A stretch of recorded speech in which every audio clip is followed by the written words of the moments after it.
The bells are appropriate.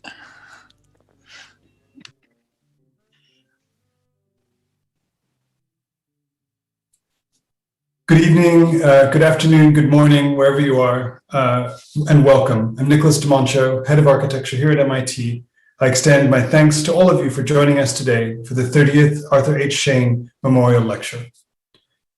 Given that MIT still exists in the world in a physical place that we're ever so slowly returning to, I want to begin by saying that MIT acknowledges Indigenous people as the traditional stewards of this land and the enduring relationship that exists between them and their traditional territories. The land on which MIT sits is the traditional unceded territory of the Wampanoag Nation. We acknowledge the painful history of genocide and forced occupation of their territory, and we honor and respect the many diverse Indigenous people connected to this land on which we gather from time immemorial. Now, of course, the risk of such words is that they remain just words, but the best possibility is that they shape both an architecture of care and healing that is evoked also by the subject of today's Schein Memorial Lecture. The Arthur H. Schein Memorial Lecture and Exhibition Series was established in 1983 by Arthur's wife, Carol Starr Schein, and his family, friends, colleagues, and clients. Arthur Schein was an alumnus of the MIT Department of Architecture, receiving his B.Arch degree in 1951. He went on to practice at the family firm in Boston. My predecessor, Jack Meyer, introduced the first lecture as follows in 1985. Quote, Arthur had a great appreciation of fine architecture. He loved his work. At his untimely death in the fall of 1983, his family decided to establish this annual lecture in his memory. Following the announcement of the series, support came from a great many and established an important endowment that permits us to bring each year one of the world's most distinguished architects to present his or her thought and work. It is a suitable memorial, he concluded, to Arthur's distinction and dedication to architecture. Since 1983, the distinguished roster of Schein lecturers includes, amongst many others, Renzo Piano, Joseph Esherick, Henry Smith-Miller and Laurie Hawkinson, Jaime Lerner, Zaha Hadid, Kengo Kuma, Adele Santos, Ryu Nishizawa, Angelo Bucci, Tatiana Bilbao, and today, the 30th Annual Schein Memorial Lecture by Christine Binswanger. She will be joined in conversation with Jason Frantzen, Hashim Sarkis, and MArch students Latifa, Alkhayat, and Eytan Levi. Before I turn things over to Eytan and Latifa to introduce our further guests, let me tell you a little bit about them. Latifa Alkhayat is a Bahraini Masters of Architecture student here at MIT. She pursued her undergraduate degree at the University of Bath in the UK, during which time she worked at Grimshaw Architects and then spent a year at MICA, Rick Mather's former firm, in London. Latifa's current explorations at MIT span across material and energy-based circular economies, building technology, and a long-term project on digital craftsmanship in Kajili cities. She's a co-founder of Harness the Heat, a venture under the DesignX Incubator Program 2021 cohort. Eytan Levi is a dual degree student at MIT between the Master of Architecture and the Master of Science in Real Estate Development. Eytan grew up in Paris and received his Bachelor of Science in Architecture from the Swiss Federal Institute of Technology in Lausanne, and spent a year as an exchange student in Tokyo. Prior to joining MIT, Eytan worked at Junior Ishigami in Tokyo and Herzog de Meuron in Basel, where he worked with our guest, Christine Binswanger.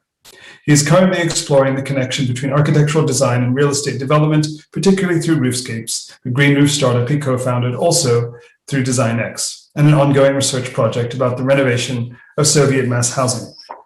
This tells you a little bit about everything going on here at MIT today as well, and it's a pleasure to create, at least virtually for you all, the sense of adventure, exploration, and insight on architecture and its many possibilities that we'll also be exploring in today's lecture. So Eytan and Latifa, thanks so much for stepping up and hosting us here today, and over to you both. Thank you, Niklas, and good morning, afternoon, or evening to everyone who's joining us for this special lecture at MIT Architecture today. We've tried to have Christine Binswanger at MIT for almost 2 years, so I would like to thank everyone at Herzog de Meuron and MIT who has made this event possible, and particularly Amanda Moore and the rest of our communication team at MIT Architecture. I would also like to thank the Schein Endowment for supporting this lecture series. Christine Binswanger studied architecture at the ETH in Zurich, joined Herzog de Meuron in 1991, became a partner in 1994, and has been a senior partner since 2009. She is responsible for projects in many countries, with particular focus in Switzerland, France, Spain, and the US. She has been in charge of many museum projects, including the expansion of the Walker Art Center in Minneapolis, the Perez Art Museum in Miami, and the extension of the Musée Interlinden in Colmar, France. Rehab Basel, the Center for Spinal Cord and Brain Injuries, and the new Kinderspital in Zurich are notable examples of a number of hospital projects she leads. Her experience in urban development includes large civic planning projects, such as the Master Plan for Lyon Confluence in Lyon, in France, and the North Peace project in Basel, Switzerland. Her expertise also extends to buildings that redefine existing typologies, such as 1111 Lincoln Road, a mixed-use structure for parking, retail, a restaurant, and private residence in Miami Beach, and the Forum UZA, a new building for the University of Zurich in the city center. Christine received the Merit Oppenheim Prize in 2004 in recognition of her active leadership in the Swiss architecture and art community. After her presentation, Christine will be joined by Jason Frantzen and MIT School of Architecture and Planning Dean Hashim Sarkis for a discussion. Jason Frantzen studied architecture at Cornell University and Harvard GSD, where he was awarded the SOM Fellowship for Urban Design. He began his collaboration with Herzog de Meuron in 2005, where he worked between Miami and New York to oversee 111 Lincoln Road and to participate in the design of the Perez Art Museum. Jason became a senior partner at Herzog de Meuron in 2019, and he is the partner in charge of, among many other projects, the National Library of Israel in Jerusalem, the new North Zealand Hospital in Hillerød, Denmark, and both the Potrero Power Station and the Helen Diller Medical Center in San Francisco. Before I came to MIT, I had the pleasure to work with Christine at Herzog de Meuron. Towards the beginning of my time there, I remember being at a meeting and hearing everybody else speaking Swiss German and say genau. Since I did not speak German, and I still don't, unfortunately, I went to Christine after the meeting and asked her, what does genau mean? She looked at me and said, well, genau means precisely. And it is with this notion of precision that I would like to set the stage for Christine's lecture on hospitals today. In my view, it is through precision of information and precision of design that Christine and Jason achieve architectural complexity and delight in the projects that they run at Herzog de Meuron. It's an honor to have you both at MIT today, and I will now pass it over to Latifa Alkhayat. Thank you, Eytan. I'll be introducing our dean, Hashim. Hashim Sarkis is an architect, educator, and scholar. Sarkis has been the dean of the School of Architecture and Planning at the Massachusetts Institute of Technology, MIT, since 2015. Prior to MIT, he was the Aga Khan Professor of Landscape Architecture and Urbanism at Harvard University. He is the director and curator of the up-and-coming 2021 Venice Architecture Biennale. Sarkis is the principal of Hashim Sarkis Studios, HSS, established in 1998, with offices in Boston and Beirut. Jason Frantzen, one of our guests today, worked at HSS while pursuing his education in Cambridge, so we have another reunion. The studio's work includes affordable housing, houses, parks, institutional buildings, urban design, and town planning. It has received several awards for its projects, including for the housing of the Fishermen of Tyre, Byblos Town Hall, and the Court Tower houses. Sarkis earned a Bachelor of Architecture and a Bachelor of Fine Arts from the Rhode Island School of Design, and a Master of Architecture and a PhD in Architecture from Harvard University. He is an author, co-author, and editor of several books and articles on modern architecture, history, and theory, including The World as an Architectural Project, Joseph Louis Sert, The Architect of Urban Design, circa 1958, Lebanon and the Projects and Plans of Konstantinos Doxiadis, and Le Corbusier's Venice Hospital. And without further ado, I would like to pass over to our esteemed guest, Christine Binswanger. Hello, everybody. Well, first of all, thanks for having us. Thanks for having Herzog de Meuron at MIT. Of course, we would prefer to be there in a different way, but this is still great. The preparations, that led to here showed a nice relationship that we can establish or should try to also continue after this. Thank you also the family that funds this lecture series. I would call them Schein. That's all.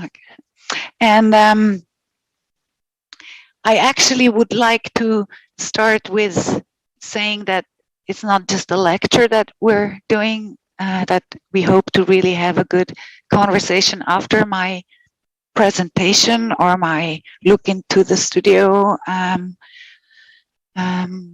expose that I'll try to give you.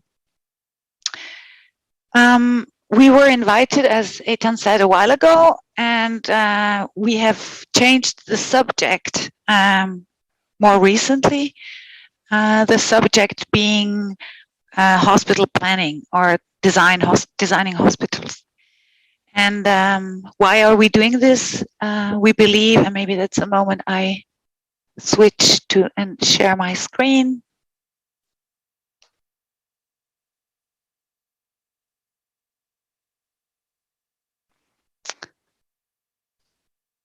Can you guys see my screen? Yes, thanks. Okay. So why hospitals, and why could it be passion or allure?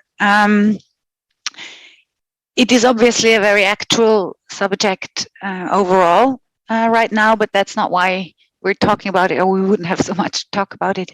Hospitals have been a big subject for Herzog de Meuron in the last, the first one is 20 years ago.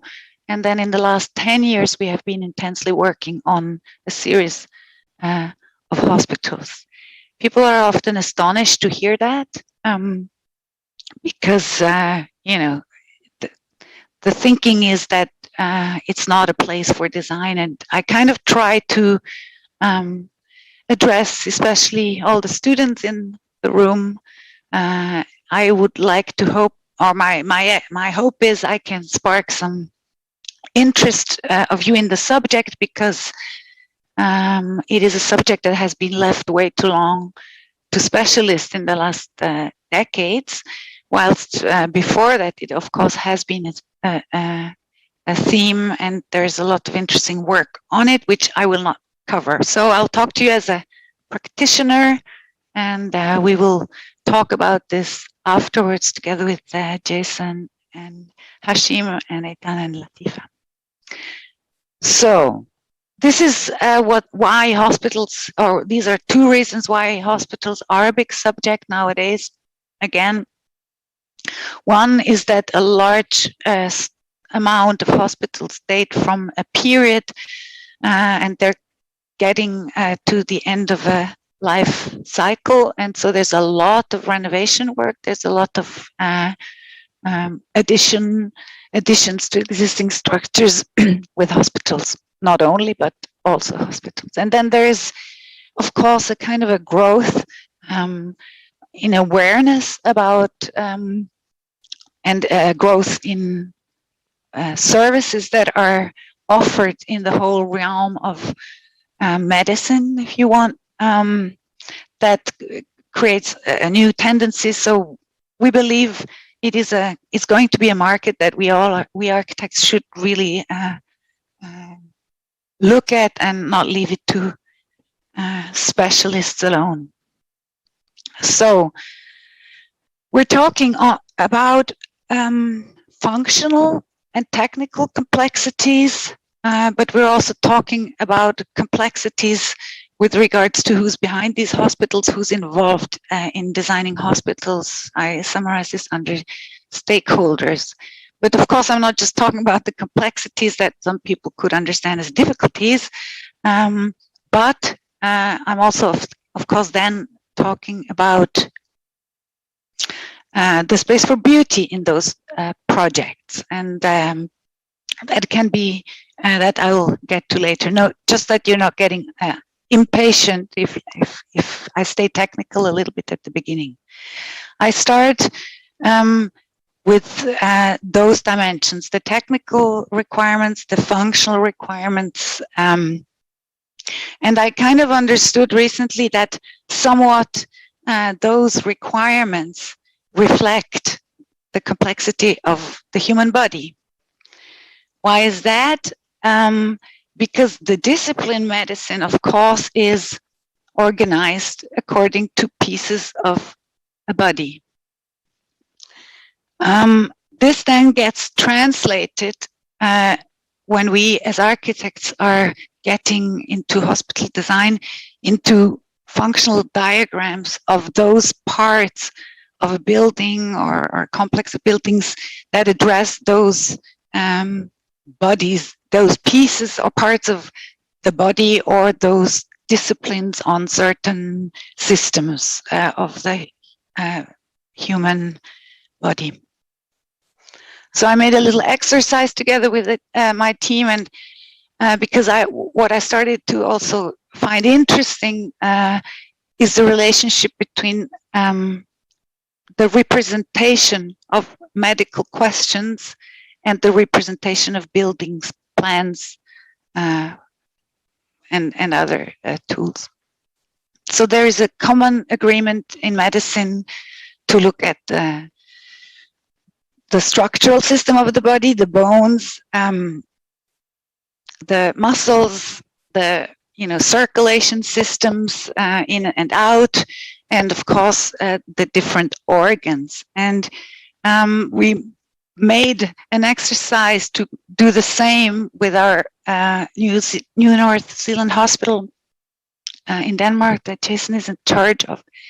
And what you see here is kind of analyzing that project in the same manner. Very left, the structure, second representation, MEP, third representation, the corridors for everybody on stage, and the corridors for only staff in the same colors. And then you could say as the organs, the different departments of a hospital. Just because they're really beautiful, show you them at a slightly bigger scale. And you see in the structure that all you have to aim for in a hospital is ultimate flexibility, as little walls as needed, in order, because of course the requirements change on a constant base also after buildings are made. And then on the right side, you see those MEP systems. All of these drawings I'm showing you here are direct excerpts out of our Revit model of this hospital. And these other two I already explained. So there is a somewhat common understanding on how we represent things. And it's what I also thought was interesting is that actually, especially in urban design, we do exactly the same. We make plans where we have only the streets, only the parks, only the built, and so on. So there's a kind of a analytical similarity between medical work, and there is a relationship between the body and the building. So I show you now a series of images that are a three-dimensional version of this. This is a tiny little corner of the Children's Hospital in Zurich. I'll show you the projects a bit more extensively later. So we see only the structure in this model in black lines. We see in the same corner of the building all elements related to MEP. We see all fixtures and furnitures, and that is, of course, extreme in a hospital. And we are, in fact, in this hospital in charge for all of this as well. So we really place every piece of equipment in that model and discuss it then with the client. And that's how it then looks from the outside. I'm showing you this because this brings us to not only functional and technical complexities, but it also talks about collaboration. You can imagine, so this is again a view of our Revit model, and you can imagine what it means if not only a very large internal team, but also all the external entities or the other entities of engineering and so on work into one and the same model. So that's a huge dimension of what it means to design complex buildings such as hospitals. So this is the representation of the daily reality of the design team at work. A zoom in like 6 meters of that same model in a larger scale where you see highlighted especially the technical equipment. And the same piece with its finishes. We are at an amazing stage in our development with regards to tools, and I think computers, are obviously. I shouldn't get lost into that subject. I just want to say we design everything in this hospital, and we can use the computer in an amazing way to really control each and every of these around 2,500 spaces in this particular hospital. And of course, the technical, but not only technical complexity also lies in the strive for sustainable buildings, and all our hospitals, of course, are, there's set the name at the beginning, and then there is a whole process of accompanying that complex design work also on the level of all dimensions of sustainability. So we achieved with this hospital an SGNE Gold, which is the kind of the German platinum even. So you can do complex structures and you can be sustainable at the same time. The complexity, of course, lies also in the number of people involved. This is on the first board, all the companies that are designing the building. On the second board, all the companies that so far have started to work on the construction side of the Kinderspital. We're talking, about thousands of people who all have some interest or some things at stake in those projects. So it's these large numbers of planners, huge numbers of builders. There's a large internal team over many years. To give you an idea, we started with this project in 2012. We will finish it in 23. And there is a couple of people who have been there at the competition stage and who are still in this project. So they give a substantial chunk of their professional life to one project and to one building. And then there is a whole, because these are large structures, because they are often, in city centers or, in places that are important for cities, there is a huge interest from the communities around on what is happening with those hospitals. And then there is, of course, the users of the building that needs to be involved in designing those. And there is, citizens in general. There's often public money involved. So there's a huge stakeholder management accompanying such a large project. To give you an idea, this is key staff at Kinderspital in Zurich.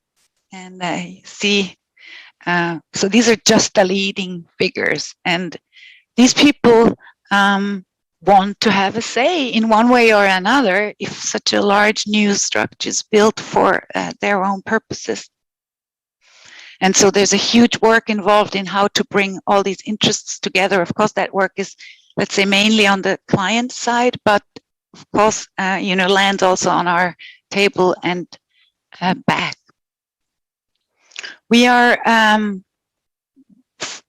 it is super important to take any client, of course, along with you as you design, share your errors and have their opinions in. This is such a situation, I would say, in the phase of DD about where this large number of people you saw on the last sheet, these people have, of course, created a group that is mainly in charge, and that's the people who then are present all along. And here we're sharing with them, models, renderings, samples, and so on. Often it involves public relation work, such as exhibitions, publications, and the likes, and it involves, of course, personal presentation and personal interaction on a constant base. This is a picture in today's Kinderspital in Zurich. It's one of the halls where we often had to go and present a next stage of the project to the medical staff. And then there's milestones. Sorry, there's milestones like this one. The first piece of the building has been built, and that same group of people, is analyzing and is checking if what they saw is really deliverable. And of course, for us, these mock-ups are means to control quality and to find out with builders what is possible, how far can you go. You see on this picture, of course, that this is a pretty elaborate architecture. I make a little excursion into mock-ups here. You see the same mock-up after 2 years. That's one of the reasons why you do this. So you start early and you try to not only check buildability and aesthetics, but also durability and behavior over time. And we keep going back and we change elements that are not satisfactory. So between the Revit model and the one-to-one piece of a building, everything happens in those years of design. This is a couple of photographs of the models of the one-to-one mock-ups we did. These little structures, of course, have a fascination in and of themselves. And there is this artist, David Ross, a photographer, who made this a subject for his work. And so he goes around the world to photograph those pre-architectures. And he does the photographs at night because these structures are always somewhere where there's a mess around, construction sites or production sites. So that's a little excursion of the excursion. So the complexities, functional, technical, stakeholder-wise, they have as an effect that most architects don't want to get involved. And they have an effect that hospitals tend to be machines. And when they're very big hospitals, they're, of course, entire cities built like machines. And this is the field we are talking about. And I think we can again get back, and I'm sure Hashim will have the one or other interesting question related to Corbusier, back to, design in the center of hospital architecture. The site plan you see down here, this central element, the Kinderspital in Zurich.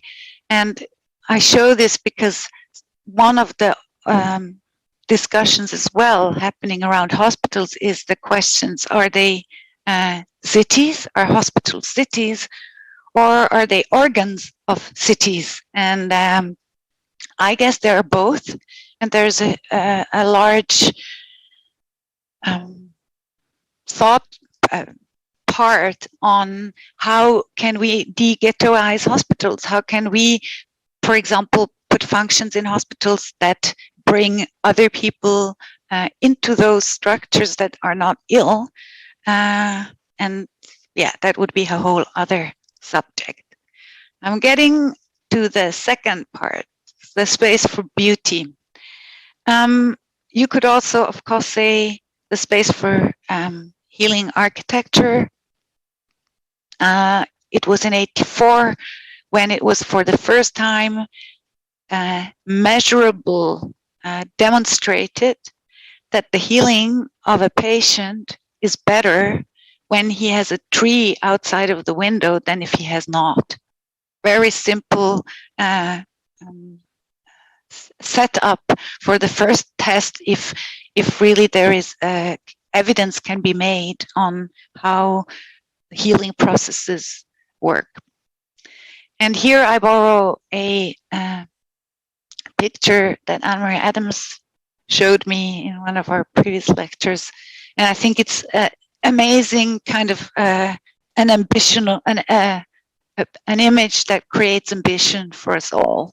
It's in France, in Saint-Lô, a operating room where, the lighting system, instead of being that thing over yourself and around all the doctors, it is integrated into the architecture itself, can be turned on and off in different ways. And I just was blown away by this, and wouldn't want to say that we achieved any of this quality, but this would be a thing to not forget. Quick overview. The hospitals that Herzog de Meuron has either built are under construction or are on the boards with a large chance to be built. Of course, there were others in between, both competitions or projects that didn't make it to that stage. I go very briefly through it. The first one, 1999 to 2002, the Rehab Center that was already mentioned and that I show you some pictures of, that we had the chance to also extend these last 2-3 years. So that's also a big subject in hospitals, renovations, additions over time.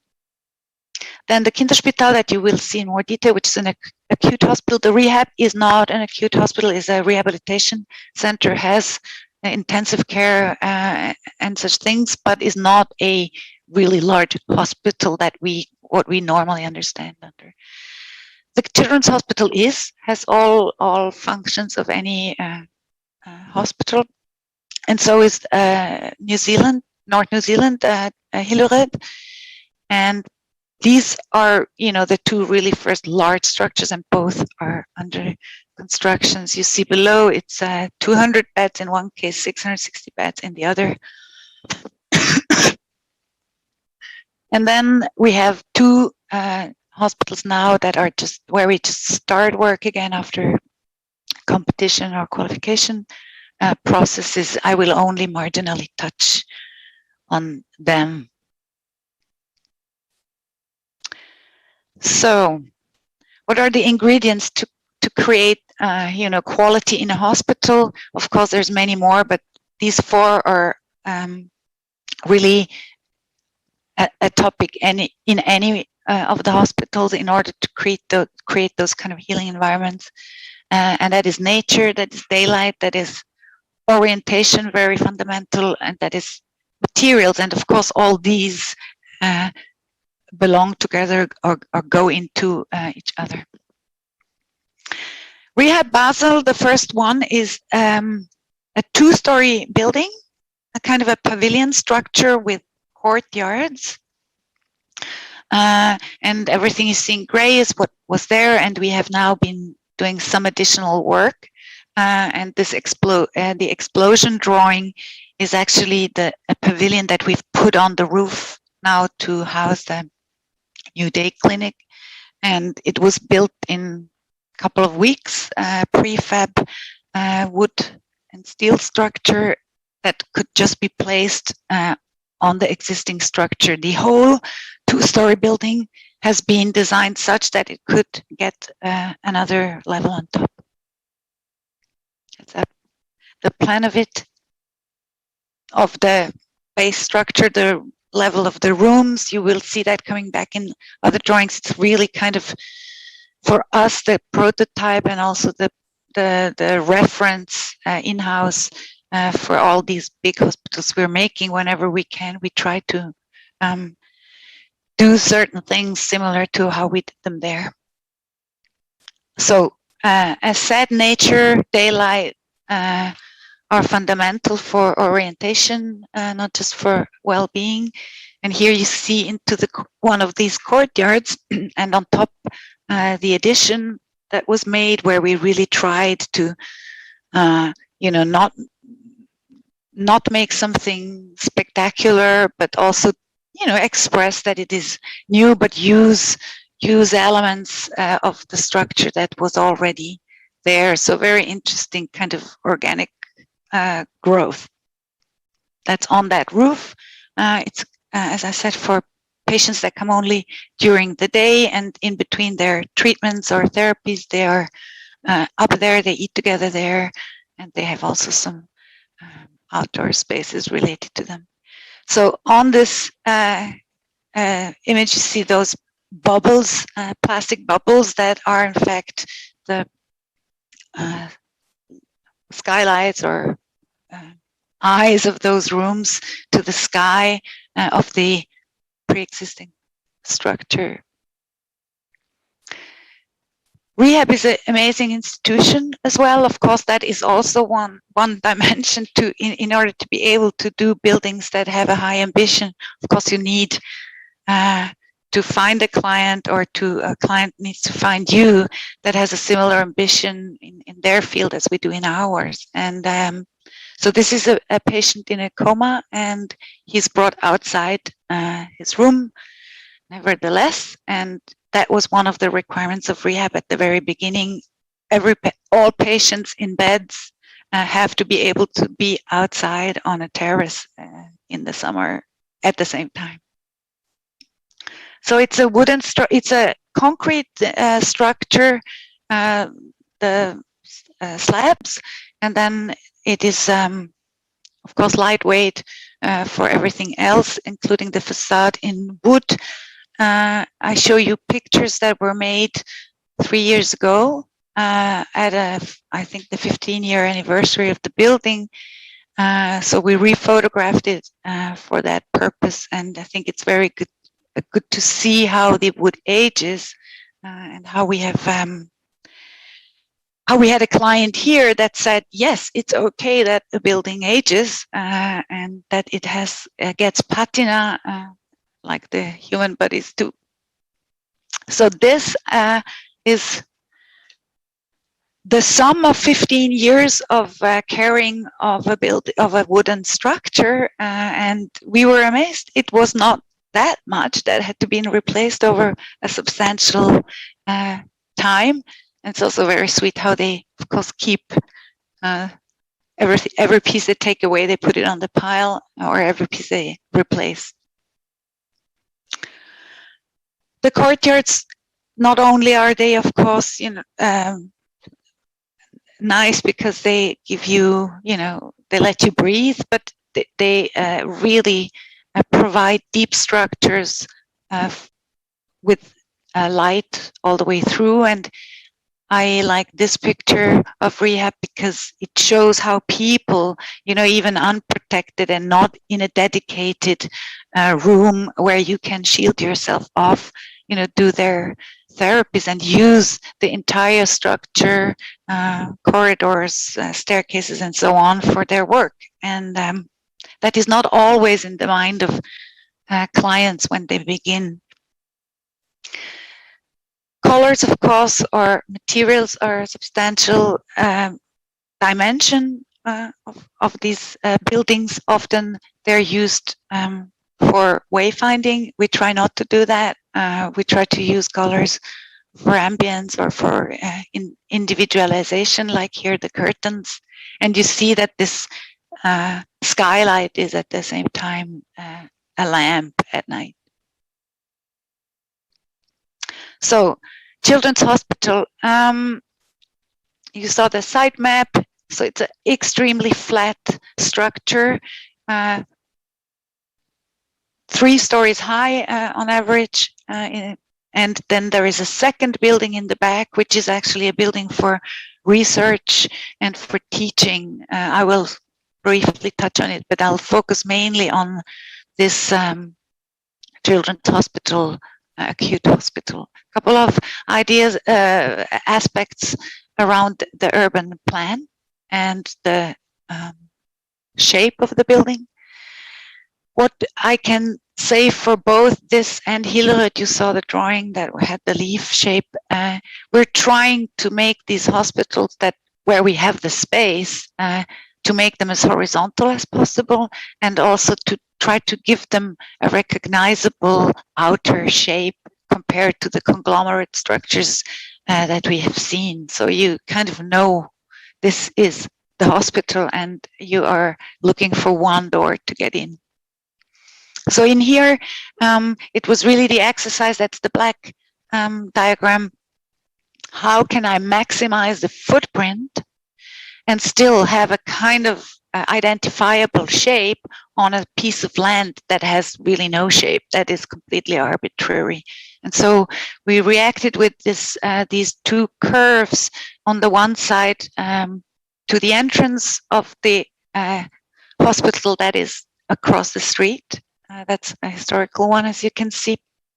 And then we tried to, of course, organize that large structure in a somewhat modular and way, and in with a rectilinear base organization. And that's how, a couple of weeks ago, maybe even, under construction. And you see the complexities of the construction site, the round building in the back. So what is this and how is it built up? So it's a flat structure with courtyards that we know by now. It is organized. It has a kind of a order, but it doesn't follow strict grids. So we try to find repetitive dimensions of wings, but on the other hand, there is needs that are highly specific on every level that then make that first, let's say, general order, attack it and make it overall a rather organic whole. These are the courtyards, and you see each one is slightly different. And so they really create a world of irregularities in something that is in its base ordered and structured orderly. And then there's exceptional courtyards that have a round shape. I will get to them. Those are placed at important moments along a central spine. So these inner courtyards, the rectilinear ones that kind of get their shape from whatever is needed, left, right, top, and bottom, they create almost back spaces. They have identities like backyards in a city. So they create a lot of also surprises and irregularities. Whilst the round ones, we try to control them very properly. These are like the kind of public and communal spaces. They are all, so we're back to the organs. They're all organized along one spine. So everybody who gets into, has to go somewhere in that building, finds his entry along that one main road, but that main road is not a straight cut, but it is actually a almost medieval type of space that widens up and narrows down. That is illuminated along and provided with nature in those courtyards. Again, similar as in Hillerød, the plans completely flexible. These are all the concrete elements that this structure needs, and that's how that structure looks. And you start to get a feeling on how you get light in. Of course, that will change over time. We then have on our main streets public stairs that, again, are identifiable. You remember those, you're not just going into a staircase. And then we have those round courtyards who are somewhat more controlled and also similar to one to the other. The work with wood in the facade, a combination of sun shading and at the same time ability to look out. And those round courtyards all end on the very top in porches where kids can go out, because unfortunately in the rooms we cannot let them out. The room itself is, each of those rooms for the kids is an individual little house. Each one has an own little roof, and they're made out of wood. They're also the load-bearing structures made out of wood. And you see how these roofs slightly move. So it's a series of individual cabins, if you wish, on that roof. We test whatever we do pretty extensively, not just how the facade looks, but this is a model one-to-one of the room. Many elements in cardboard in the first moment, but for example, here we were testing lighting, so the lights are actually already the real lights. The rest is more or less a cardboard world. We're testing furniture, and all of this, of course, is exposed to all these groups of people who come and say, I need that drawer to be higher or wider, and so on. The smallest room in the house, but repeated, is, of course, the bathroom of each of these patient rooms. And there the exercise was like, how can I, it's everything is given, every little item is a necessity. So how can I bring a little bit of architectural quality in it without being, you know, trying to do luxury or lifestyle? And so what we did is we assembled a number of elements in the corner and made one piece of equipment out of it, which we modeled here first in paper again, with the light already there. And then, of course, we designed those things in a very precise manner, and again in the same Revit model. And this is the first piece that it was a model, a one-to-one model, but with the real materials. But these bathrooms on this in this building will also all brought like this. They are prefab and placed onto the structure. And that is the gentleman who sits on the loo who designed this part of the building. Yeah, I finished with the facade, and that facade that you saw earlier, which already looks again complex, is like that also because we wanted to kind of transport what happens inside to the outside. And you see there is there's moments of repetition, you know, at certain parts of the building, but generally speaking, the conditions change what the inside spaces want to have permanently. And we try to really, with this building, and I'm not sure it's going to be happening again soon, we really manufactured the whole facade to express this. So you see here on the ground, we have zones where we have treatment rooms, where we create the deep zone, where we put plants that give you privacy, often a problem in the hospital ground floors. And then on the first floor, you see the offices that have a relatively continuous facade, and then on the roof, those patient rooms. I guess maybe you guys can help me. I should kind of stop it here. Hello?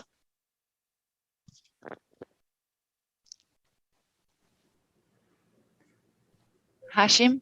I am right here. Can you see me? I was supposed to be done by now, and I guess I can just get it there. I think I got quite some things out. Unless it would take me another, whatever, 10 minutes to finish. But I'm fine with both. We would like you to conclude. I mean, okay. Good. Conclusion, not to end. So, your summary, what you think. Yeah. So,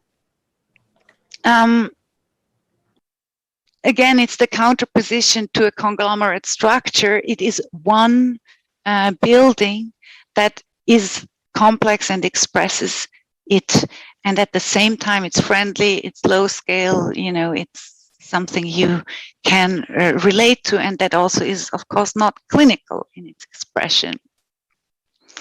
A detail on like, okay, how do I find the entry in such a structure? And you see at the very end there the gate that is open 24 hours and therefore made out of concrete, so it's a little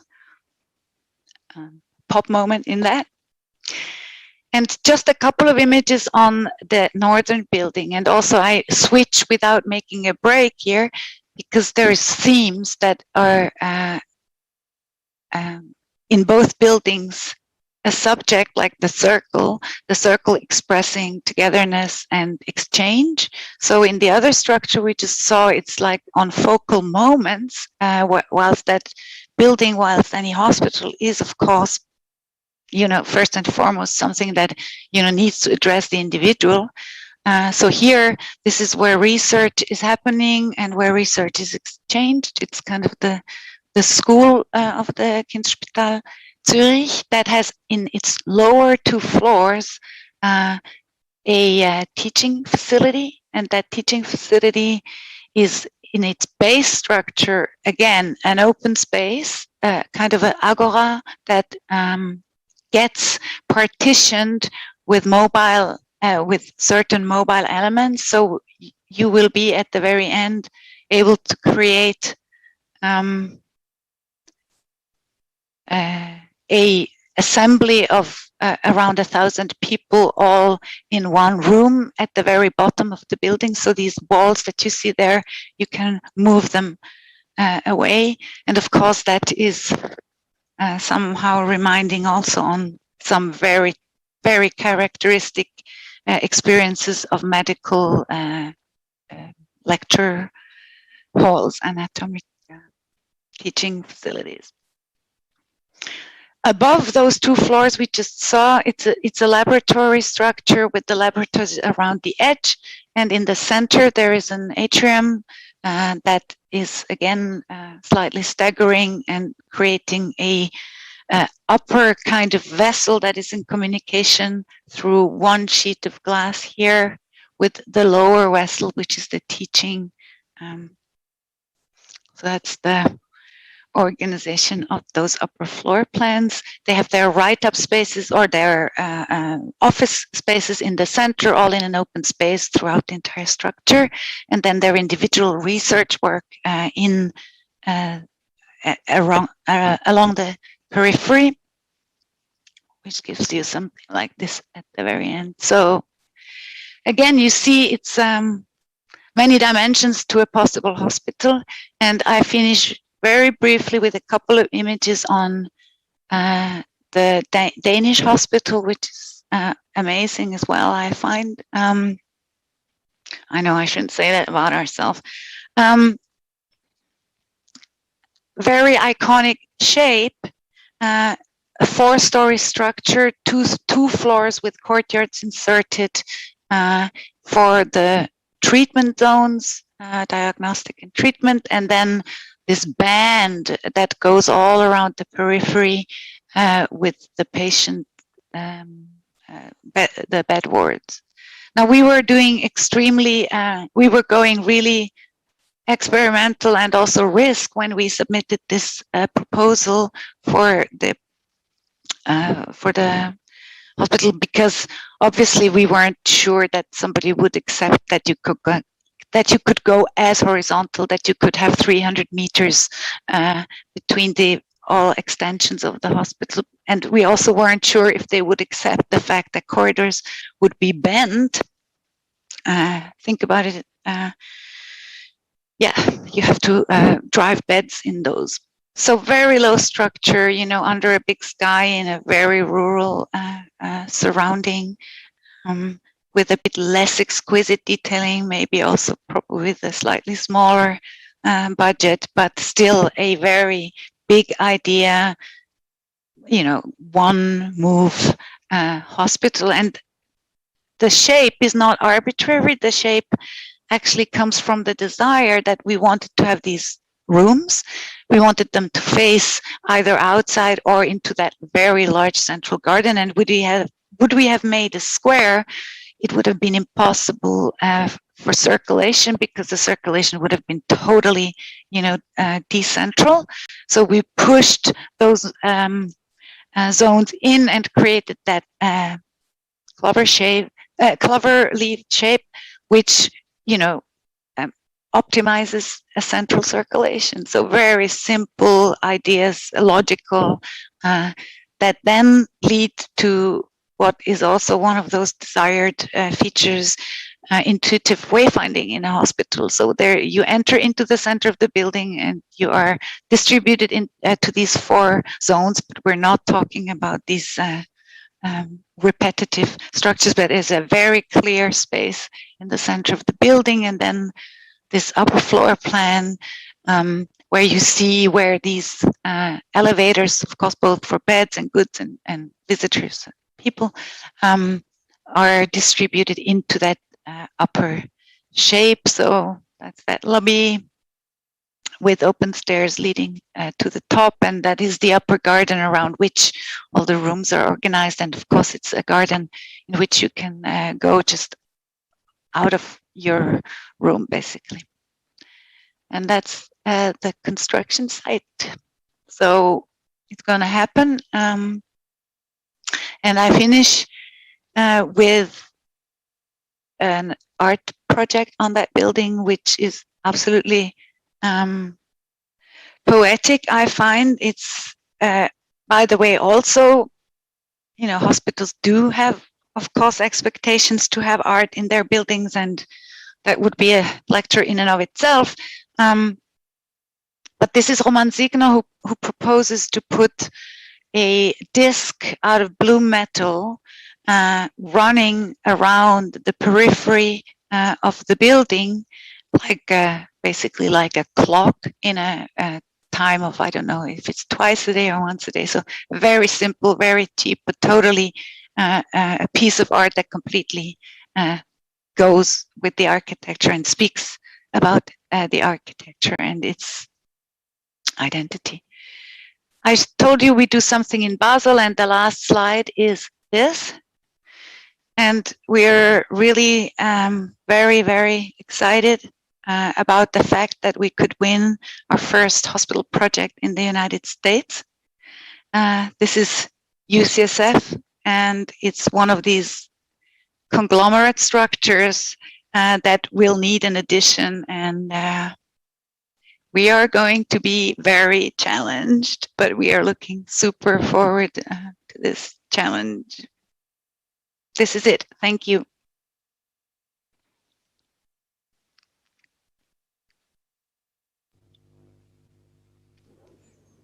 Amazing work. Nicholas, I'm waiting for my cue. We're good to go. Okay. Christine, thank you so much. Am I clear? Are you hearing me? Yes. For me, if I can say one thing up front, I'm going to stick to the title of your lecture. I'm going to stick to the title of your lecture because I feel that the allure of the work that you presented today has, as seductive and powerful as it is, has, how can I put it, failed to distract me from the amazing ambition of the work in relationship to architecture at large, not just in relationship to hospital design. And the title conveys that to me in a very, very powerful way. I mean, there are very few moments where one goes to a lecture thinking that we're talking about hospitals only, and here we are going to be talking about architecture in general. And that's where I see the power of what you presented today. And allow me to take you out of the modesty of your presentation to a more ambitious discussion about architecture. You mentioned a reference to... Can we have the group on the screen instead of... or is that what you guys see? Do you see each other large? I only see everybody in this small... I need to stop sharing. Okay, sorry. Oh, no, we stopped sharing. Okay. Do you guys see each other well? Right now, there's a panel of 3 people that's broadcast out. Oh, I can't see that. Maybe. Okay, I'm fine. Excuse me. No. Hashim. Top right corner, you can change your view.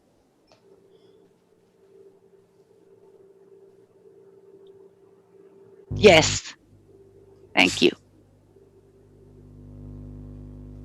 Christine, you mentioned Le Corbusier's Venice Hospital, and you said that I should say a few words about it, or that you expected me to say a few words about it. Guess what? I will. But the reason I will is because I feel like Le Corbusier was attracted to the allure of complexity of hospitals, but he failed where you succeeded. Initially, he commissioned a rapport technique for the hospital, which was a rather developed and elaborate rapport, because he understood the hospital to be too complex for him as an architect to think alone. And he sought the advice of a hospital director, doctor. The rapport technique came to him and he analyzed it and studied it and all, but quickly he abandoned it, or rather he relegated it to the mechanical floor, which he invented between the ground floor and the floor of the floor. And in that sense, he completely failed to allow that complexity to sit on his table along with his modular system or his urban analysis of Venice. In the end, he chose perhaps to give primacy to the urban role of the hospital, given its size and given the tightness of the site. And why not? After all, hospitals have a civic role. They are, especially when it comes to welfare states, part of the public infrastructure or social infrastructure, or what we call équipement, a word that does not exist in English, perhaps because hospitals and schools are mostly in the private or local sense rather than part of the welfare state. And in that, he created an urban, I would not say a civic realm in the hospital.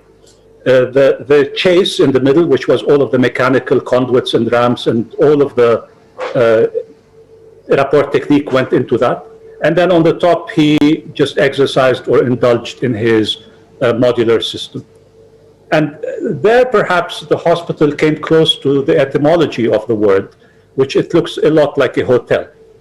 And let's face it, today, everywhere you go, if you just turn off the mechanical aspects of hospitals, they are hotels. Or at least at their best, they aspire to be like hotels, where the room arrangement and the lounge arrangement, in the cafeteria arrangement, or even in that other ambitious dimension of well-being, the spa dimension of the hospital. I want to come back to the title, because the allure of complexity, as you put it up there, is a very powerful way of representing where architecture has been relegated these days, the responsibility of choosing certain aspects of complex projects and relegating the rest to the technicians or the experts. And in that, abandoning a huge part of our responsibility or potential of a design as a synthetic practice. And therefore, if we give up on the complexity, ironically, we give up on the role of design.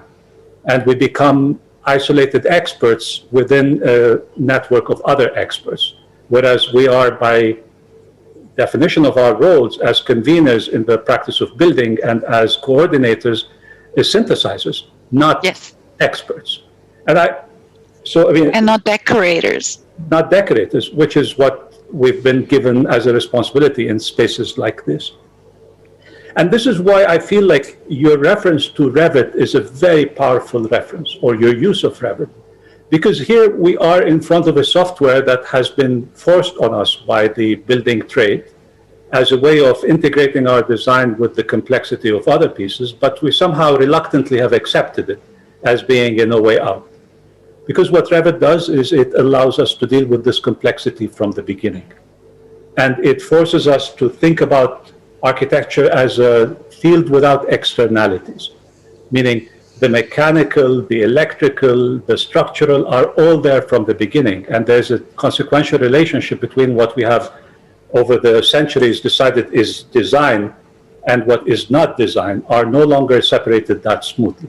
Meaning what we have in our way of thinking and maybe justifying or post-rationalizing this idea of relegating responsibilities to others, chosen to say composition, partie, order of plan, hierarchies of spaces is architecture. The rest is not. The rest we can deal with as externalities that we can absorb into the space, or rather the poché of the space.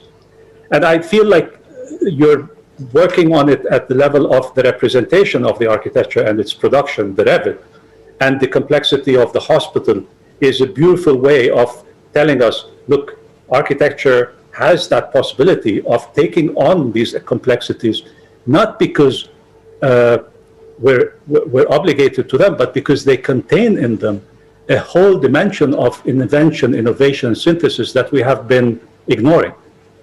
And the proof of that is the outcome of your work, because truly the hospitals that you presented to us are very convincing ways of showing us that if we take on the complexity, there's a lot in it for us. There's a lot for architecture, which I find to be the message that you've given us, that we should accept the fact that there is complexity in front of us because it brings wealth to what we do.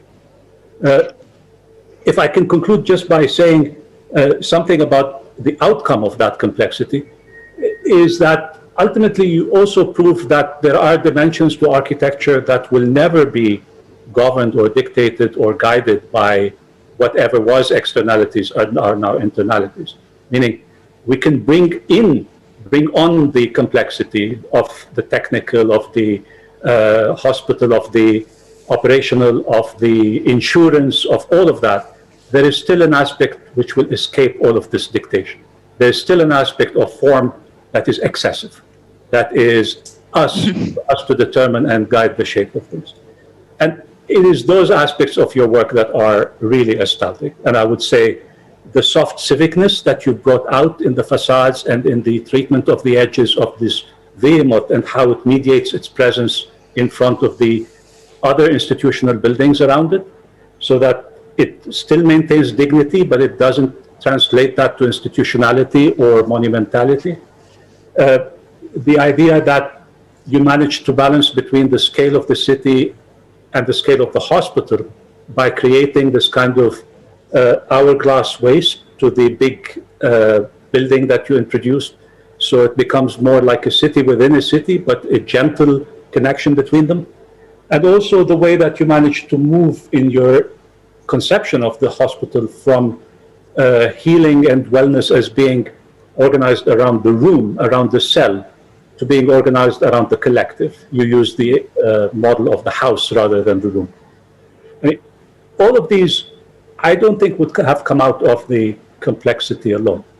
They came out of your ability to orchestrate this complexity and yet add to it another dimension, another layer, which is, I would argue, still the willfulness of the architect and the ability of the architect to navigate and to introduce dimensions of the hospital despite of, or because of, or thanks to the complexities. Yeah, I mean, the navigation, you know, is another, could be a lecture by itself, you know, like how to assemble people behind you. I mean, I'm sure Jason could say something to this as well. In Denmark, it is extreme, you know, the level of participation is of course very different in different surroundings. Yeah, I think what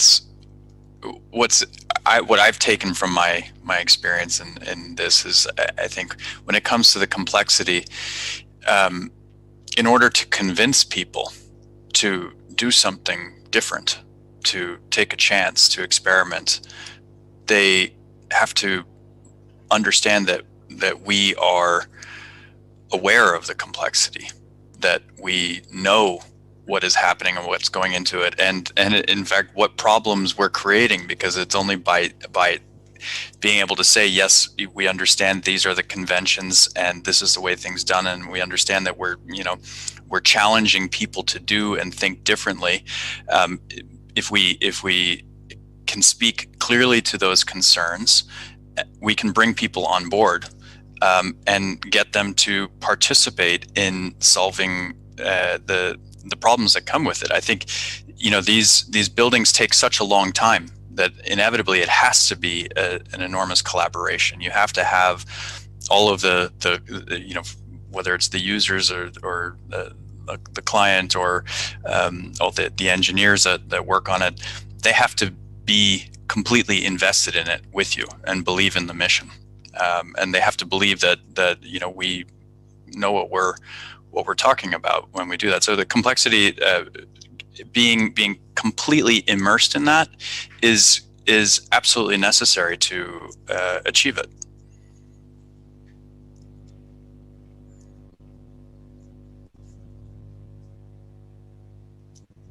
It is because of the, I would like to very much invite Eytan and Latifa to step forward, step up, and lead us into the discussion.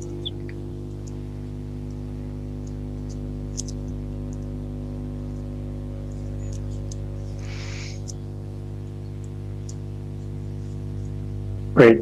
I think that is having issues with sound, so I will ask the first question, and we're getting already many questions on the webcast, on Facebook, and on Instagram. But if you're listening to this and you still want to ask a question, there's time. So please post it wherever you're watching it from. And I guess, Jason, you were just talking about the necessity of partners and everyone working along the architect, the necessity of letting them know that architects are aware of the complexity of the hospital requirements and programs. One question that we got was, could you speak a little more, I guess you or Christine, could you speak a little more about how you learn about this complexity? Do you, as an architect, do it yourself, read through hospital codes and building codes for those programs, or do you have a team of consultants that are preparing that work for you? And at what, perhaps back to the first Herzog de Meuron hospital with Rehab, how did you get engaged into this particular program type? Christine, you want to? Well, I can answer the last question. You're younger, so you can remember the first one. Rehab was a competition as well, and it was funny. I went to two colloquiums that happened the same day, one in the morning, one in the afternoon. The one was, a bank, and the one in the afternoon was this rehab. And somebody had told us that maybe that would be something for us. And so we showed interest, and we showed up in this kind of conversation. And then it was very intuitionally, it was clear, no, we want to really do the hospital and not the bank. And I'm not saying that's true for our practice in general. We also do banks, but it was kind of intuitional at the beginning, and then the fascination grew as we went. And this was a competition, 5 participants, 3 were hospital specialists and 2 were not, and we were one of these 2. And so that was the beginning, and probably our naiveness or something helped in the beginning. It was an interactive competition, so we already had to meet the clients in repeated stages, and so they knew what they were picking, but they were interested in what just Hashim was probably saying, is we had a desire to do more than just solving their problems. I mean, to the first part of the question, what I can say about working on these projects, of course, we have to involve everybody. What Christine said is you have to start a little bit naive, and in order to really be open to new solutions. But as we go into different places, whether when we left Switzerland and went to Denmark to work on a hospital there, and now in the US, we do have to get our partners, experts, and so forth involved right from the beginning, because each of these places is so different, is so specific. I know that just when it comes to hygiene codes, which are so particular to each place, the work between Zurich and Denmark and San Francisco is there are certain aspects which are common. Hospitals have to be very clean, but the way that the flexibility in the codes determines so much about how we can achieve our architecture, and that's totally unique to each place.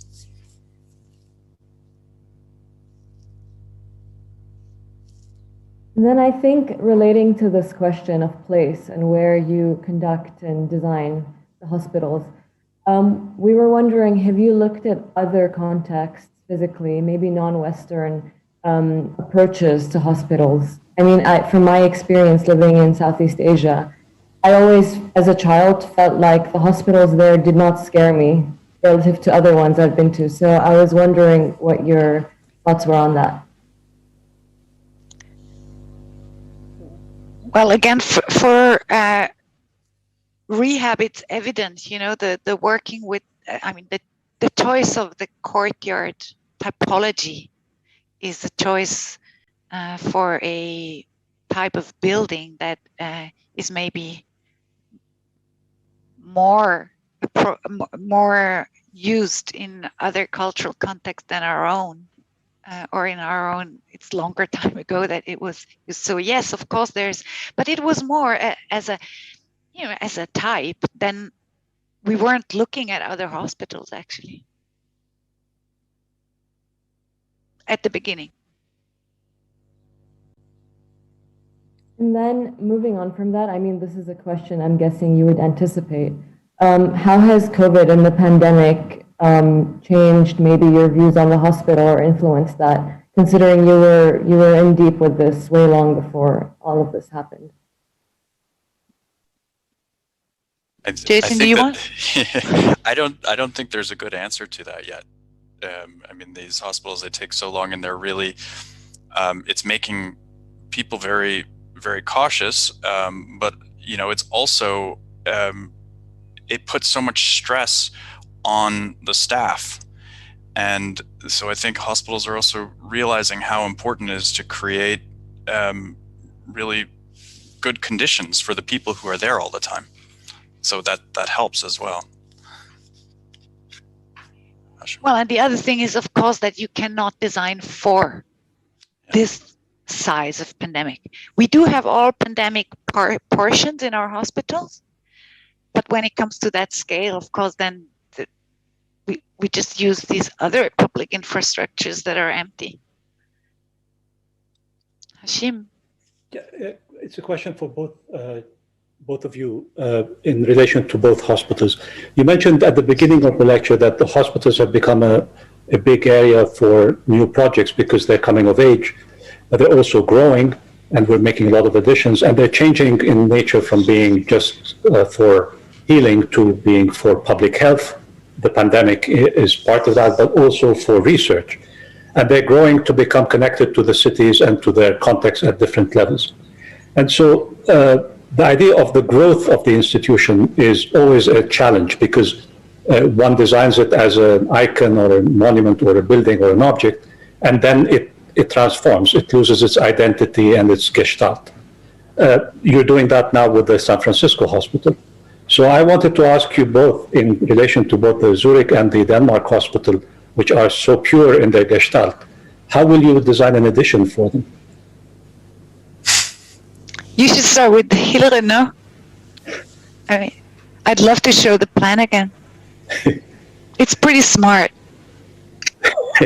Well, yeah, and it's flexibility. I mean, that's the thing about hospitals, is that they're going to change a lot. I think that the number, if you take Hillerød for example, nobody really knows how many patient rooms, how important it will be to have as many patient rooms as we have today in 10 years. The idea is that there should be ideally less people in patient rooms and more outpatient care, and so you have to design everything so that it can be converted inside. And then in Hillerød itself, because you have this large, the clover shape with the garden, with the kind of grid running through it, some of the structure inside the garden is built to allow for future additions to come into that. But really, there's just I think that hospitals will change in the future. The functions will change inside, the size of the departments, the kind of departments, they won't necessarily grow. I mean, that's at least the case there. Yeah, so, we're talking about inner development. We have to design that, certain areas can grow and others can shrink. But I'm not sure if you understood that in the Hillerød example, parts of the structure are hollow. They're not built out yet on the lower two levels. On the drawings I showed you, saw they had an irregular out, not the periphery, but there is pieces that are empty that could be filled at a later stage. In the case of Kinderspital, we have, there is a possibility to add a bit on the main structure, but also, on that other plot where the round building is, we just occupy only a small amount, and you could add buildings next to it. And then, of course, this what I showed at Rehab, to over-dimension very specific parts, so you could build on top is also a strategy that's used. But they're very different. I was just going to say it's if you compare that to working really in an urban setting like UCSF, it's a very different process, a very different way of thinking. Those at least Hillerød is in a field. There's lots of opportunity to expand, and that's also why it can be so pure. Whereas an urban hospital, you're almost doing brain surgery to get in there and to connect onto all of the existing structures and find the right place. And you actually really have to start with that complexity to understand it in order to arrive at an idea or a form. We're having a few more questions about this notion of reuse and adaptive reuse of the buildings you design. And of course, as you showed today, the projects in Zurich and Denmark will have room for adaptability in the future. What do you think? What are your views on other existing hospitals from the post-war era that will probably need to be expanded or conceived in the years ahead? And there's many of them all around the world, obviously. Do you think that they will have to be partly demolished, or to what extent can we work with the existing structures to adapt them to upcoming uses? That's a very interesting question. This will also feed back into, requirements and development. The needs or the wishes, of course, grow, and the needs for technical things grow tremendously. And so, I think maybe that we can say about the UCSF project. What used to be like this, now they ask for that. The difference being technical floor. So Corbusier's principle is applied on every level of a hospital nowadays, And of course, it's very tough to question that, in order to save an existing structure. But that is the challenge in terms of reusing those 60s and 70s buildings. It's clear that whatever the load-bearing structure is completely fine, and you could do really cool with it and good quality with it, but you'd have to accept that the technical dimensions are dealt with in non-standard ways. The standard being you can go everywhere, wherever you want, with any duct.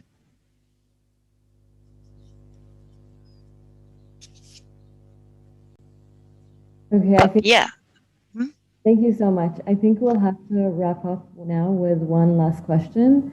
And this is around the clients that you've worked with and have shown us.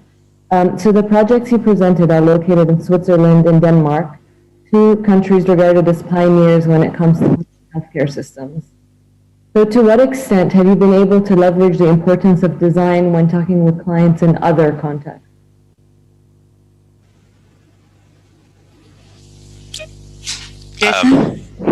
Well, I think people around the world are learning or are realizing that there's a massive need for good design in hospitals, and that Hashim, as you said, there's a real focus in a lot of societies on public health. And the hospital as a kind of center for creating well-being in societies, and that also is I think there's good economic logic to that, and so people, while in Denmark, which is a highly kind of public system, and other European countries perhaps are better examples of that. I think there are a lot of places that are realizing that this is really important, and that design plays a big role in how we rethink our health systems. And sorry to add, but it's also a huge business. Yes. I mean, it's really, really growing.